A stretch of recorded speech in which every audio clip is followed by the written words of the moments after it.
DM checks notes and winces. Fire rune on the wall right next to my vantage point appears. 38 fire damage. Incinerated and die instantly. I so smart. Hey, what's up everybody, it's SkyDieRay here and welcome back to another DnDGreentext episode. I just want to say that I really appreciate this. If you don't get it, it's a reference to the previous intro. Anyway, hope you guys are having a wonderful day. Before jumping into the video, a reminder to smash the like button because it's really appreciated and thank you so much if you do. But yeah, I hope you enjoyed the video. Last session in 50 words. Describe what happened in your last D&D session in 50 words or less. Rogue tried stealing from Monster. Monster got pissed. Wizard tried casting Fireball. Ended up getting a paper cut and had to roll death saves. Barbarian and Paladin killed the monster. Rogue heals the wizard. Bard tried the corpse. No one is amused. Everyone agrees to kick the Bard out of the group.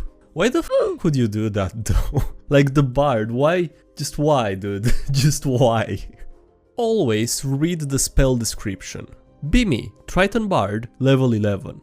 Be not me, Human Cleric and Minotaur Fighter, the same level. Be fighting a sea hag with a bunch of her obnoxious minions. This is just the midpoint in a long dungeon, which in turn is in the midst of an epic campaign. Battle is taking place on a stone walkway in the middle of a lake. It's going decently. The cleric has a candle of invocation lit. Advantage, baby. Campaign-specific water elemental tries to grab the cleric and it succeeds in grappling him. Yikes. It envelops him and puts out his candle. Double yikes. Hag surfaces from the water and casts Cone of Cold and catches all of us. She rolls high damage. Ouch, that wav. Water elemental dies from it. It's frozen, and with the cleric still inside it. Cleric is now encased in ice, so he's basically only able to attempt to break free. Triple yikes. The hag cackles. The fighter is doing good damage, but taking too much in return. The cleric finally breaks out after 2 rounds and promptly flame strikes the hag. Angry.x. We take this opportunity to beat her up too. I drop a shatter on her and the fighter hurls a javelin of lightning. They both hurt. Hag casts greater invisibility and starts kiting us. The party, the witch, and the audacity of this that text. Can't hit her anymore because she moves too quickly. Spell slots are also running low. All the damn spells require a target that you can see and AoE is too unreliable. Except it's big brain time, that MP3. I do a graceful swan dive into the water and swim in the general direction of where the hag's last spell came from. Cast Dissonant Whispers, which only require that a target in range can hear you. Parry this, you filthy casual.png. Roll 6 damage. How do you wanna do this? Holy hag was at 5 health when she turned invisible. Another win for the good guys. Now, time to go kill a titan. From the title I was really expecting a bad ending, but this was pretty good actually. Our cleric is a master negotiator. Be me, Game Master. Be not me, Cleric, Druid, and other PCs that are not relevant to this story. The party just spent the night at an inn and is now having breakfast. Hear screams from outside. The party rushes outside to see an elderly woman panicking with her arms covered in blood. She doesn't appear injured. The blood isn't hers. Cleric. I raise my punching shield in front of me. I activate the magic ability to turn it into a tower shield and I approach her. Me. She spots you and immediately flees. Cleric. What? Why? Well, you, a stranger to this town, point a magic weapon at a panicking commoner and approach. Yeah, she screams and runs away. Druid turns into a deer and goes after her to calm her down enough to tell everyone what happened. The rest of the party is in stitches at the table.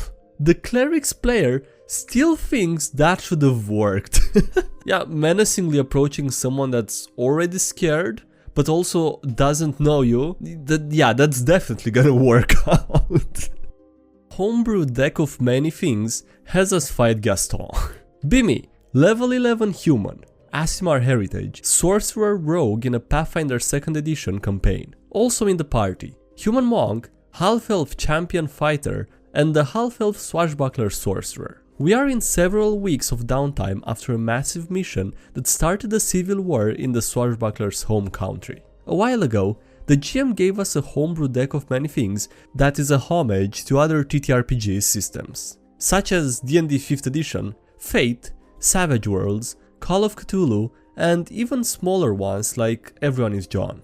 Last session, I drew a card that corresponds to The Witch is Dead. I got turned into a crow. Funniest I've ever seen. Fortunately, I still have all of my class features like spellcasting, health points, etc. I just have a lower AC and take 5 more damage with every attack. The GM says that all I have to do in order to break the curse is kill the huntsman, who is thankfully only a day's travel away. Fast forward to confrontation. The huntsman is literally an occult version of Gaston. There's 26 people inside plus Gaston and his lackey Le Fou. He's forcing all the patrons to sing and dance. The champion and swashbuckler try getting closer and the GM asks them to roll performance. Swashbuckler fails the check, steps on a trap and fails the will save. Nobody's enthused like Gaston, amused like Gaston. Nobody makes our swashbuckler confused like Gaston. We roll initiative. Gaston walks over to the swashbuckler and grapples her. Our champion flanks Gaston and hits him with his greatsword. Nobody grabs like Gaston, has great abs like Gaston. Nobody gets flanked and then stabbed like Gaston. Wanting to avoid drawing attention to myself, I cast a 4th level invisibility on myself. The monk hits him with her bow staff, which deals an extra 1d6 fire damage. The GM says that he takes extra fire damage because every last inch of him is covered with hair. Suddenly, all the patrons are revealed to be cultists. They start throwing dozens of eggs into his mouth. Suddenly, I have an idea. I cast Chain Lightning and target every single enemy with it. I roll really well on the 8d12 electric damage. 69 damage exactly. Nice. This seems like a great time to say that if you smash the like button, that would be nicer than the 69 damage. The chain keeps jumping from creature to creature up to 30 feet apart until someone crit succeeds the save. Gaston succeeds. Le Fou fails. All the cultists fail. The GM says that they were just 10 health commoners who are incapable of crit succeeding the save even on a natural 20. And the eggs stop pouring in. Unfortunately, Gaston goes berserk seeing a spell being cast. That phase when he grows large. Thankfully, killing the cultists stopped him from growing to the size of a barge. No one fights like Gaston, douses lights like Gaston. In a wrestling match, nobody bites like Gaston. And unfortunately for our swashbuckler, no one hits like Gaston, throws fits like Gaston.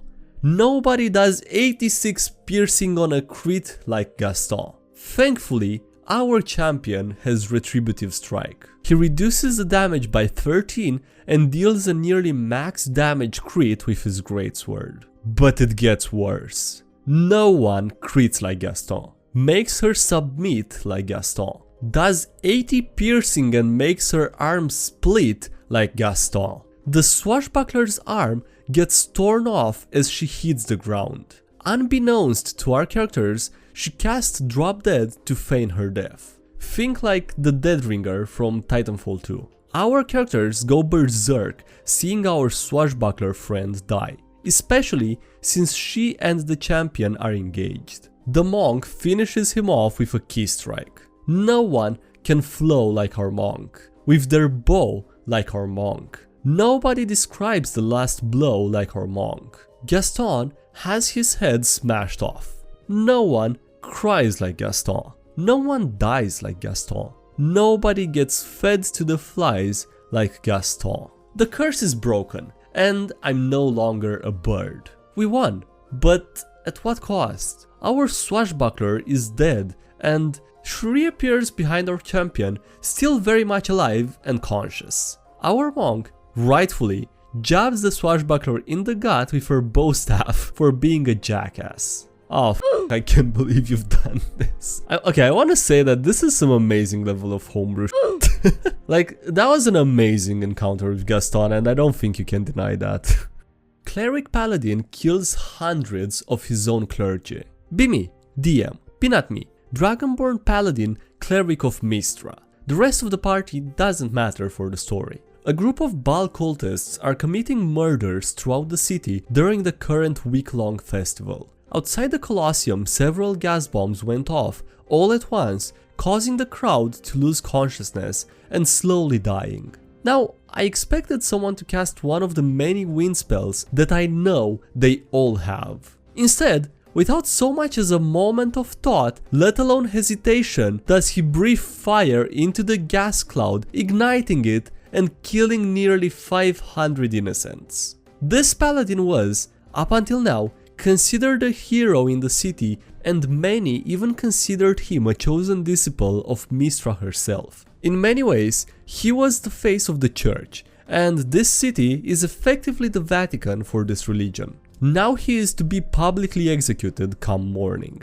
Afterwards, he will be secretly resurrected to become a living weapon for the noble that is arranging the song and dance execution. His old self will die and he will be reborn with a new identity. I hope that the DM at least threw him a chance by saying a little, "Are you sure you want to do that?" Or, you know, but yeah, if nobody in the party said anything, he didn't. Yeah. You know, this is what happens when wisdom is your dump stat, IRL. Professional tree lifter. Playing in a friend's campaign. Fighting a giant tree boss. I want to lift the tree. Managed to roll a 20 and lift a giant monster over my head. The DM makes me roll again on the next turn since it's a giant tree, which is understandable. I get a 5. I get crushed like an ant and spend the rest of the battle absolutely flattened by it. It was cool while it lasted. Yeah, sounds fun.